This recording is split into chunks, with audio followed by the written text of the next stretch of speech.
नमस्कार, मैं मनोज जागलान एक बार फिर लाइव हूं और हमारी क्लास चल रही थी भूगोल विषय में भूकंप। भूकंप की आज तीसरी क्लास है। इससे पहले हम 2 क्लास पढ़ चुके हैं। जिस बच्चे ने पीछे की क्लास नहीं देखी है वो पहले की क्लास देख ले, क्योंकि उसी के बाद ये समझ में आने वाली है। और जैसा कि आपको दिखाई दे रहा है, अभी हम बात करेंगे भूकंप का विश्व वितरण, यानी भूकंप के विश्व वितरण की बात हम करने वाले हैं। तो आपको पता होगा कि पृथ्वी पर भूकंप जो होता है वो मुख्य रूप से 3 प्लेटों में आता है, 3 पट्टियों में आता है, 3 क्षेत्रों में आता है।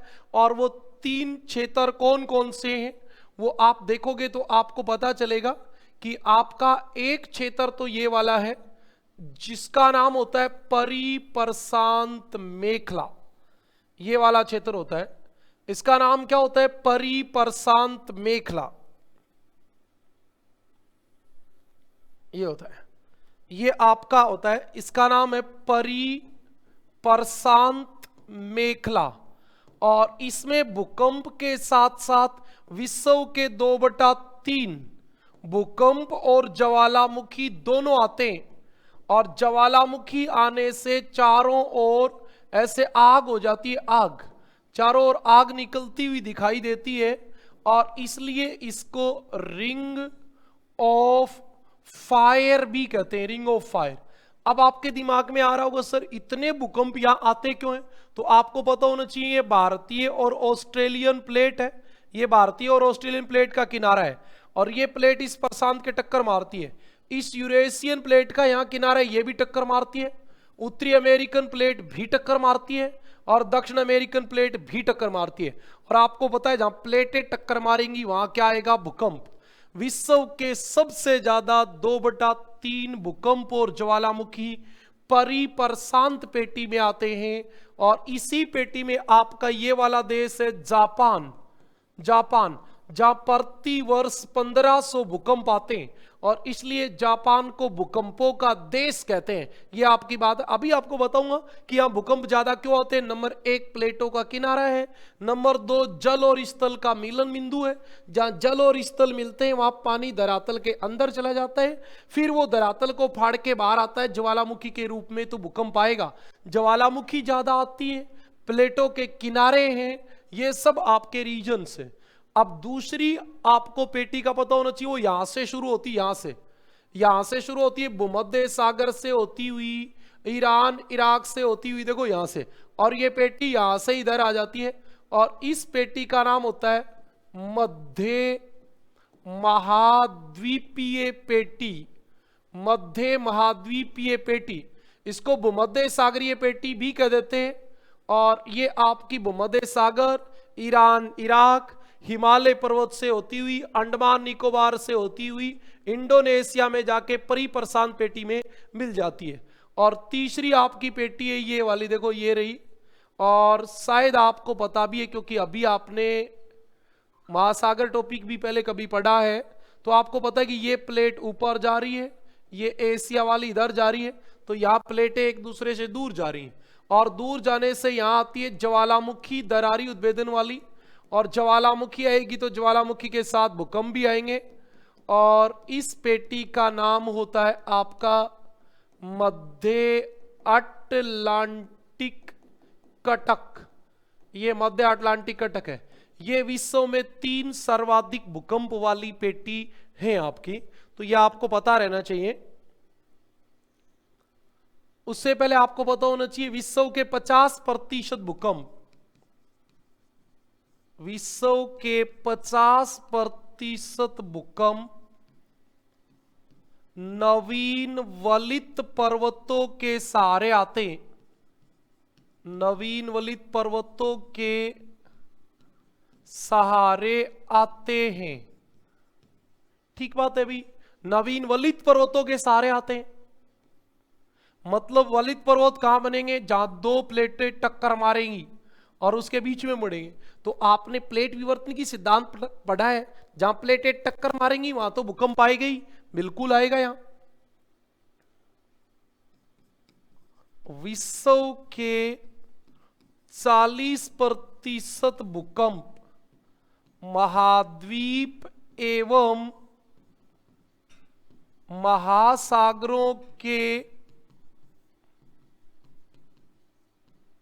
मिलन बिंदु पर आते हैं। जहां महाद्वीप और महासागर मिलेंगे वहां पे भी भूकंप आते हैं। जहां ज्वालामुखी का उद्गार होता है, कितनी बार बतानी है ये बात बताओ? ज्वालामुखी का उद्गार होता है वहां भूकंप आते हैं। जहां ज्वालामुखी का उद्गार होता है वहां भूकंप आते हैं। इसके अलावा जहां भ्रंश का निर्माण होता है वहां भी भूकंप आते हैं। जहां भ्रंश का निर्माण होता है वहां भी भूकंप आते हैं। और बात बताऊं तो वर्तमान समय में भूकंप व प्लेट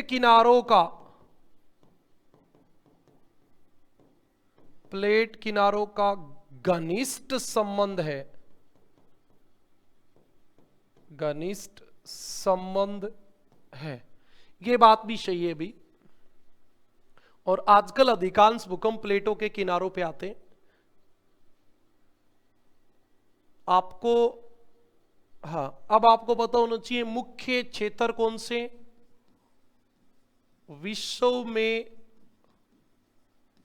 भूकंप के मुख्य क्षेत्र। सबसे प्रमुख क्षेत्र है आपका परिप्रशांत मेखला। परिप्रशांत मेखला अभी मैंने आपको बताया था, ये उत्तरी अमेरिका महाद्वीप है। हाँ, ये आपका उत्तरी अमेरिका और ये आपका दक्षिणी अमेरिका। ये जो है ये इधर टक्कर मारता है, ये इधर टक्कर मारता है। और यहां हम चलें तो ये वाली प्लेट इधर टक्कर मारती है और ये जो आपकी ऑस्ट्रेलिया और भारत वाली प्लेट है ये भी टक्कर मारती है। तो प्रशांत महासागर के चारों ओर प्लेटें आपस में टक्कर मारती हैं। तब इस वाले एरिया में चारों ओर यहां आपके विश्व के 2/3 भूकंप व ज्वालामुखी आते हैं। ज्वालामुखी आते हैं और ज्वालामुखी के कारण इसका नाम होता है ring of fire. Ring of fire होता है परिप्रशांत मेखला।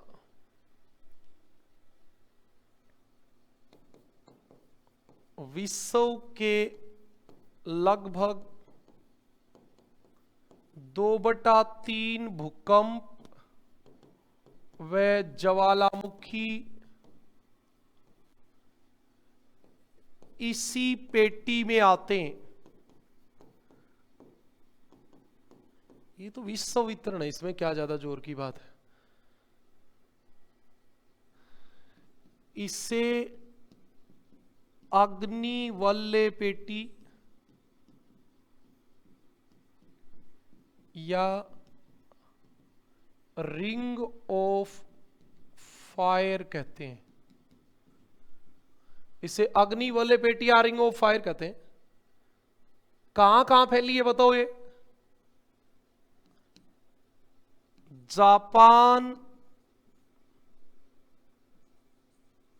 जापान इसी पेटी में स्थित है। ये रहा, जहां 1500 भूकंप प्रतिवर्ष आते हैं।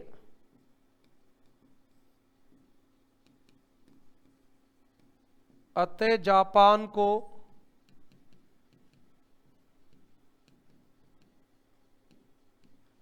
भूकंपों का देश कहते हैं।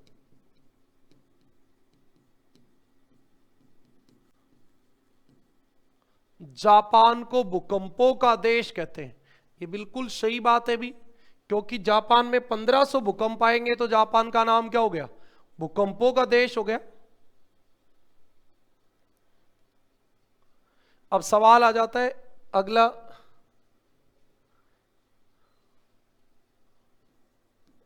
इस पेटी में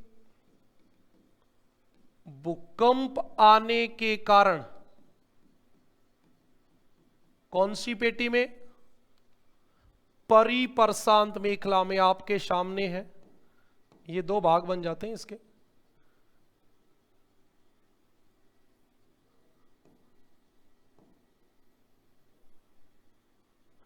इसका नाम है परिप्रशांत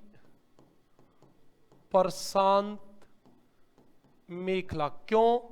ये भारत वाली प्लेट और ऑस्ट्रेलिया वाली प्लेट उत्तर पूर्व की ओर टक्कर मारती है, ये भी टक्कर मारती है, ये भी टक्कर मारती है, ये भी टक्कर मारती है। मेन वजह तो यही है भूकंप आने के कारण। नंबर 1, स्थल व जल का मिलन बिंदु। अभी अभी मैंने बताया था जहां जल और स्थल मिलेंगे वहां आपके भूकंप आएगा। नंबर 2, प्लेटों के सीमांत भाग। आपको पता है भूकंप प्लेटों के किनारों पे ही आते हैं। तीसरा, ज्वालामुखी क्षेत्र, ज्वालामुखी आती है। चौथा, नवीन वलित पर्वतों का क्षेत्र, नवीन वलित पर्वतों का क्षेत्र। आप बता दो यहां कौन सा पर्वत है? यहां रॉकी है और यहां एंडीज, रॉकी और एंडीज। दूसरी पेटी, मध्य महाद्वीपीय पेटी। ये रही, यहां से शुरू होती है, ये यहां तक आती है, शुरू यहां से होती है, यहां से। ये मध्य महाद्वीपीय पेटी है, यहां से शुरू होकर जाती है। ये यहां क्यों है? क्योंकि भारत वाली प्लेट ऊपर टक्कर मारती है, अफ्रीका वाली ऊपर टक्कर मारती है, तब है ये।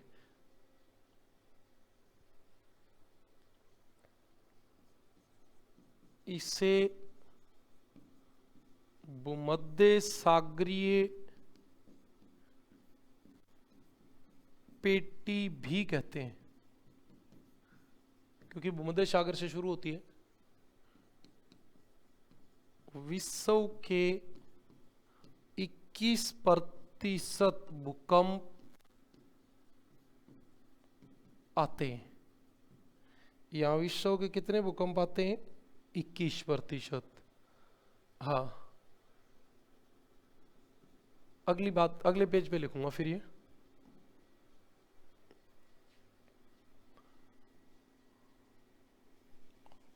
अफ्रीका, ये लाल सागर, फारस की खाड़ी, इंडिया, इंडोनेशिया, मलेशिया, सिंगापुर,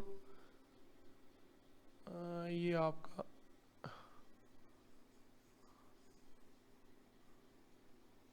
भूमध्य सागर। ये पेटी यहां से शुरू होती है, केप वर्डे द्वीप से, और भूमध्य सागर से होती हुई, ईरान इराक से होती हुई, हिमालय पर्वत से होती हुई, और ये आपके इंडोनेशिया की जो कराकाटोआ है ना, कराकाटोआ ज्वालामुखी, वहां जाके परिप्रशांत पेटी में मिल जाती है। इसका अधिकांश भाग जो है ये ऐसे टक्कर मारती है और ये ऐसे टक्कर मारती है, तब ये पेटी यहां फैली है। और इसका नाम है मध्य महाद्वीपीय पेटी, क्योंकि महाद्वीपों का ये इतना सा ही तो भाग सागर में है, बाकी सारा महाद्वीप पे है। यह पेटी केप वर्डे से प्रारंभ होकर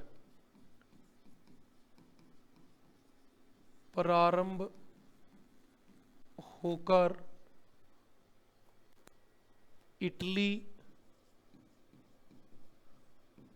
आल्प्स पर्वत, ईरान, इराक,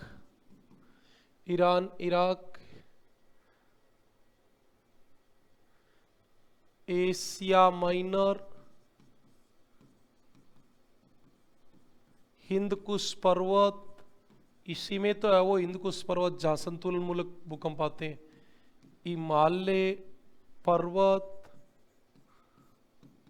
अंडमान निकोबार द्वीप शामिल हैं।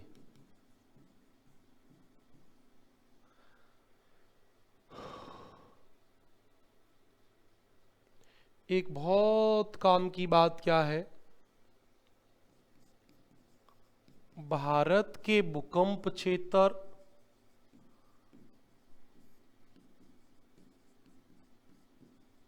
इसी पेटी में स्थित है।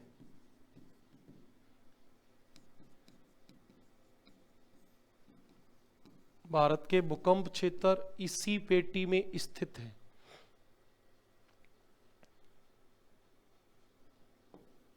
यहां भूकंप कौन से आएंगे? संतुलन मूलक व भ्रंश मूलक भूकंप आते हैं। बेटा पहले बता चुका हूं ये बात। इन पर्वतों से नदियां आएंगी, अवसाद यहां जमा करेंगी, तो इधर बाहर क्या होगा? बढ़ जाएगा और इधर बाहर घट जाएगा, और इससे नीचे लावा गति करेगा, उससे भूकंप आएगा। उसी का नाम होता है संतुलन मूलक भूकंप। पहले मैं बता चुका हूं। इसी में 4 मार्च 1949 को हिंदकुश पर्वत में भूकंप आया था, और वो भूकंप संतुलन मूलक भूकंप था। बिल्कुल। भारत के भूकंप क्षेत्र इसी पेटी में स्थित है। भारत के भूकंप क्षेत्र जो है वो इसी पेटी में स्थित है। यह सवाल बड़ा इंपॉर्टेंट बनता है कि भारत के भूकंप क्षेत्र किस पेटी में स्थित है। तो आपको ऑप्शन मिलेंगे परी प्रशांत मेखला, मध्य अटलांटिक कटक, मध्य महाद्वीपीय पेटी, मध्य हिंद महासागरीय पेटी। तो आप सोचोगे भाई सारे 4 में से 3 ऑप्शन महासागरों के, 1 महाद्वीप का है, तो आप सोचोगे भारत के पास हिंद महासागर लगता है तो उत्तर वो आएगा। जबकि भारत के भूकंप क्षेत्र आते हैं किसमें? मध्य महाद्वीपीय पेटी में आते हैं। ओके। अच्छा, जहां प्लेट का किनारा होगा वहां ज्यादा भूकंप आएंगे। तो भारत में सबसे ज्यादा भूकंप कहां आएंगे? हिमालय में और अंडमान निकोबार में, इधर ज्यादा आएंगे। अभी आपको लास्ट में बताऊंगा भारत के भूकंप की बात भी। ओके, ये बात आपको पता रहनी चाहिए। ठीक है। उसके बाद हमारे तीसरी पेटी आ गई, मध्य अटलांटिक कटक।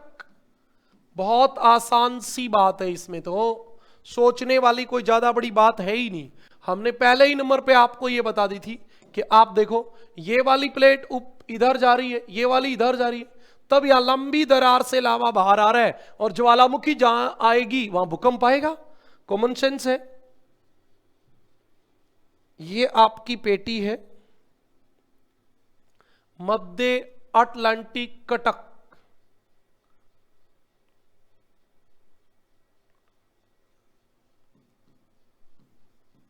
यहां अपसारी किनारे पाए जाते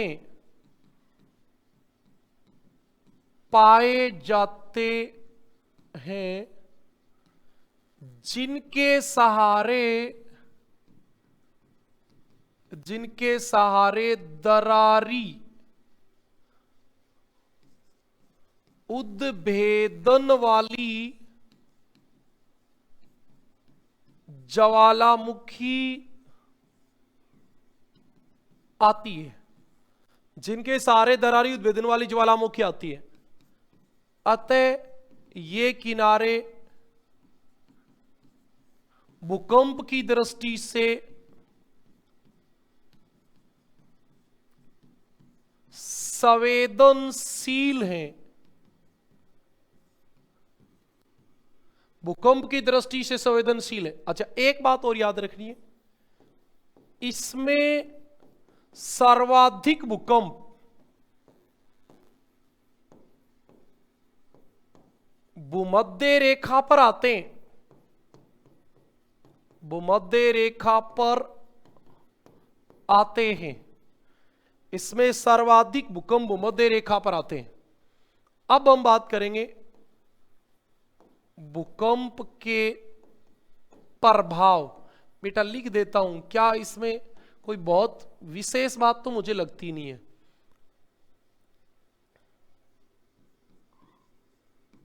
भूकंप एक प्राकृतिक आपदा है जिसके प्रकोप निम्न है। मतलब ये निम्न नुकसान करती है। नंबर 1, रचनात्मक वस्तुओं को क्षति। आप बताओ, मकान गिरेंगे कि नहीं गिरेंगे? भूकंप आएगा तो पुल टूटेगा कि नहीं टूटेगा? बांध टूटेगा कि नहीं टूटेगा? जो भी रचनात्मक वस्तुएं। नगरों का नष्ट होना। सर क्यों?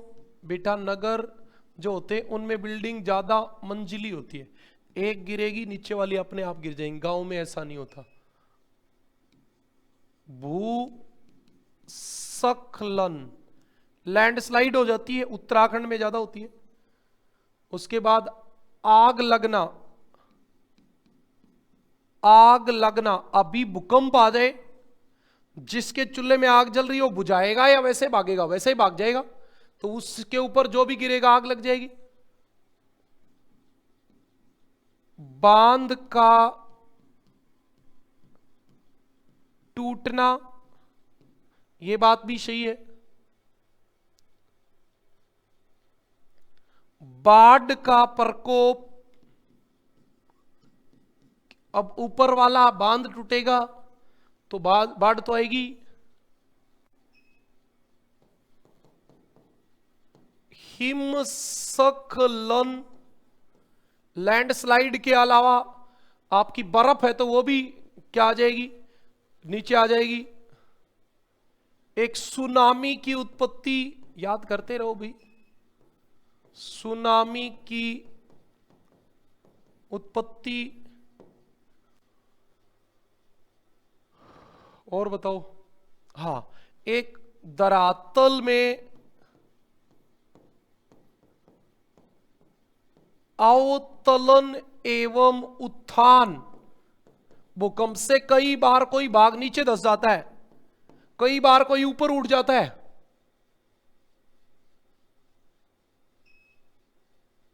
और तो क्या प्रभाव रह गए? और तो कुछ रहा नहीं। एक आप ज्यादा करो तो मृदा द्रवण, मृदा द्रवण ये भी आपका एक प्रभाव होता है।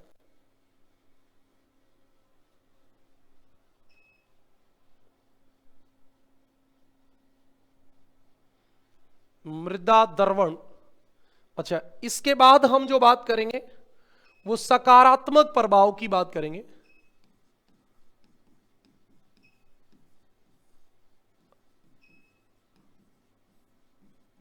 सकारात्मक प्रभाव बताओ भी, क्या सकारात्मक प्रभाव होंगे?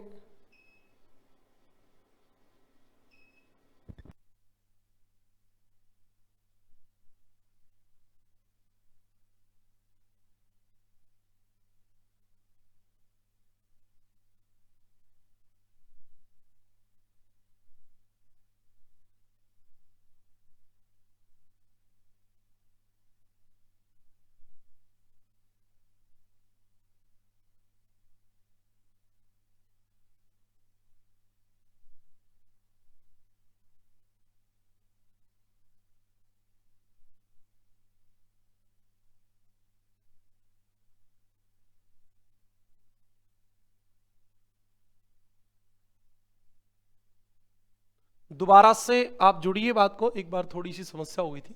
सकारात्मक प्रभाव क्या होता है बताओ भी, कोई सकारात्मक प्रभाव बताओगे? तो आपको याद है क्या गोलित्सिन वाली बात? गोलित्सिन, भूकंप वे दीपक होते हैं जो पृथ्वी के आंतरिक भाग पर, पृथ्वी के आंतरिक भाग पर प्रकाश डालते हैं।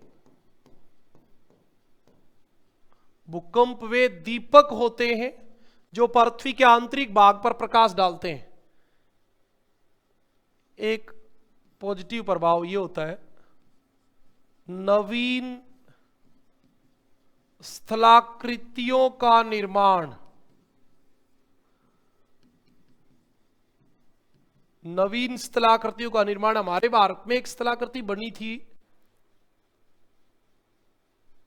हाँ, 16 जून 1819, 16 जून 1819 को भुज में आए भूकंप,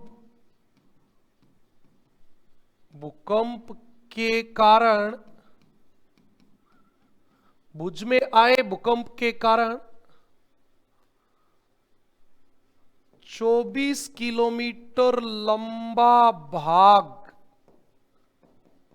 कहां पे? लंबा भाग ऊपर उठ गया, जिसे अल्लाह बांध नाम दिया गया,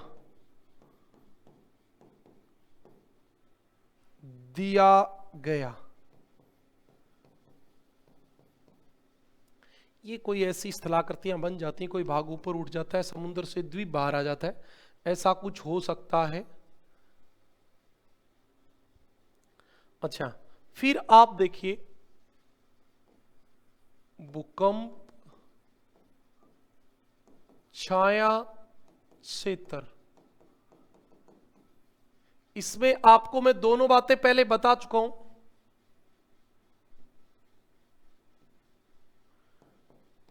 पी तरंग का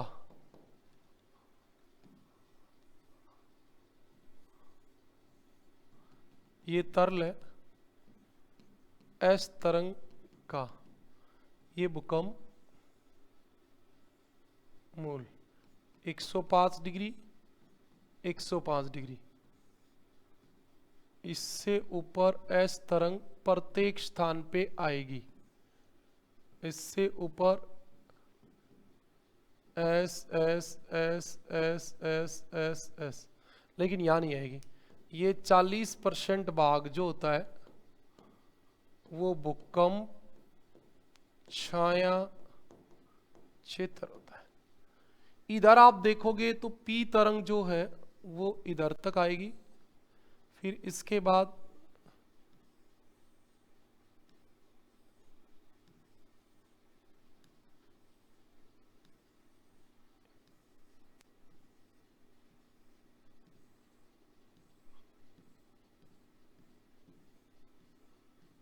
इधर तक आएगी।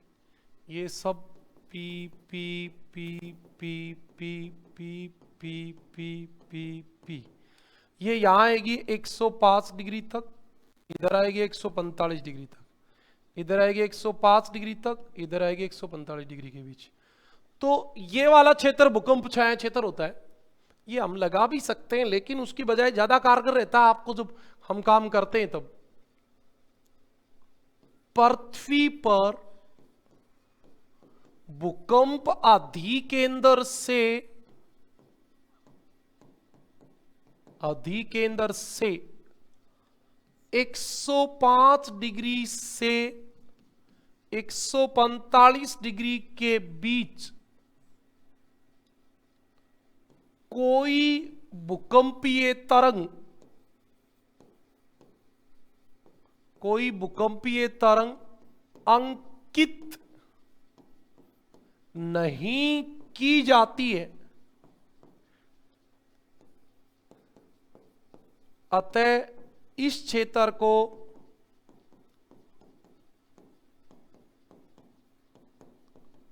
भूकंप छाया क्षेत्र कहते हैं।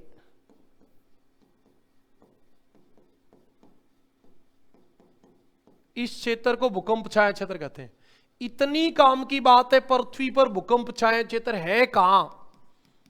105 से 145 डिग्री के बीच। पी का भूकंप छाया क्षेत्र, केवल पी का पूछ ले तो 105 डिग्री से 145 डिग्री के बीच। ठीक है जी।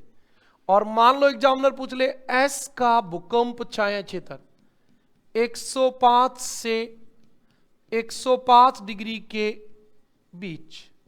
ठीक है भाई, बस काम खत्म।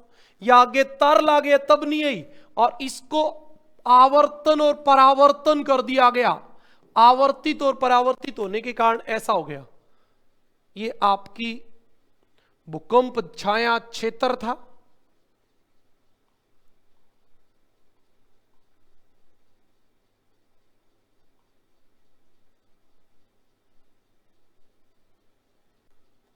अब हम बात कर लेते हैं भारत के। भारत के भूकंप जोन, भारत के भूकंप जोन या इनको जोखिम मंडल भी कह देते हैं।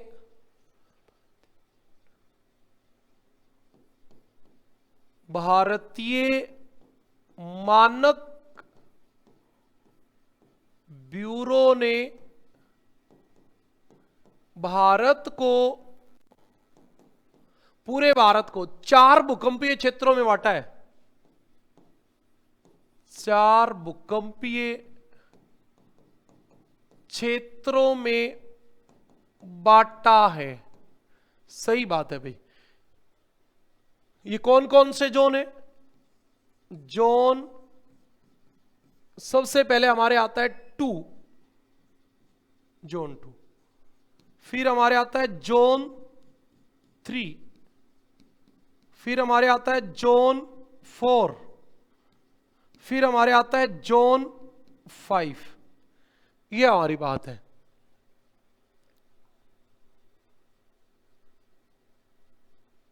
ये कौन सा होता है? मामूली क्षति वाला भाग। और भारत का कितना प्रतिशत आता है इसमें? 43। भारत का 43% भाग इसमें आता है। इसमें कौन कौन आते हैं? पंजाब, हरियाणा, उत्तर प्रदेश, मैदान वाला एरिया ज्यादा आएगा, है ना। और उत्तर प्रदेश, बिहार, पश्चिम बंगाल और पूर्वी राजस्थान। पूर्वी राजस्थान आता है। मामूली क्षति, कोई नुकसान वाली स्थिति है नहीं। ये मध्यम क्षति। एक बच्चा कमेंट कर रहा है, क्या कर रहा है ये नहीं समझ में आ रहा। सर ये कैसे होते बेटा? तीव्रता के आधार पे होते हैं। तीव्रता के आधार पे देश का 27% भाग आता है इसमें। इसमें कौन आता है? महाराष्ट्र, कर्नाटक, महाराष्ट्र, कर्नाटक, दक्षिणी बिहार,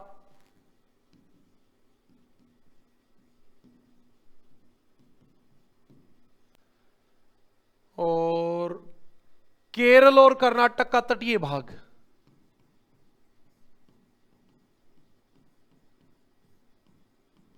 कल इसको आपका एक मैप दिखा दूंगा, फिर आपको और क्लियर हो जाएगा। आज मैं लगाया नहीं मैंने इसमें। ये जोन 3 वाला क्या होता है?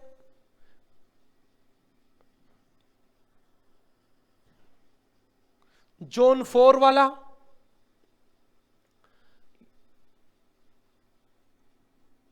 देश का 18% भाग आता है।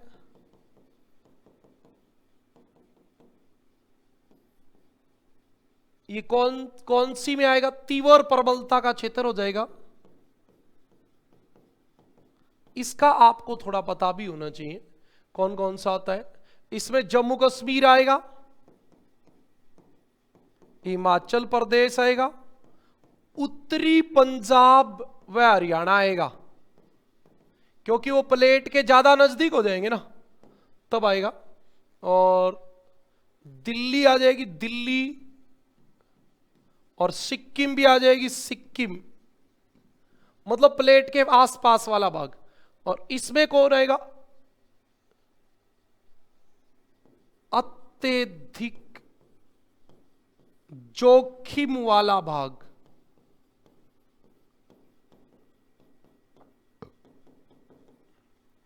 एक बात, देश का 12% भाग आता है, और एक आपको पता होना चाहिए इसमें कौन आएंगे? J&K, HP के कुछ भाग जो प्लेट के एकदम किनारे पे हैं, वो वाले। और कौन आएगा? उत्तराखंड, बिहार के राजगीर व मुंगेर, बिहार के राजगीर व मुंगेर, और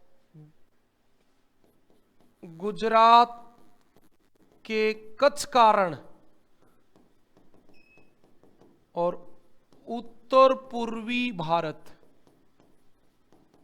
और बाकी की बात कल करेंगे, हमारे थोड़ा टेक्निकल इश्यू हो रखा है इसमें।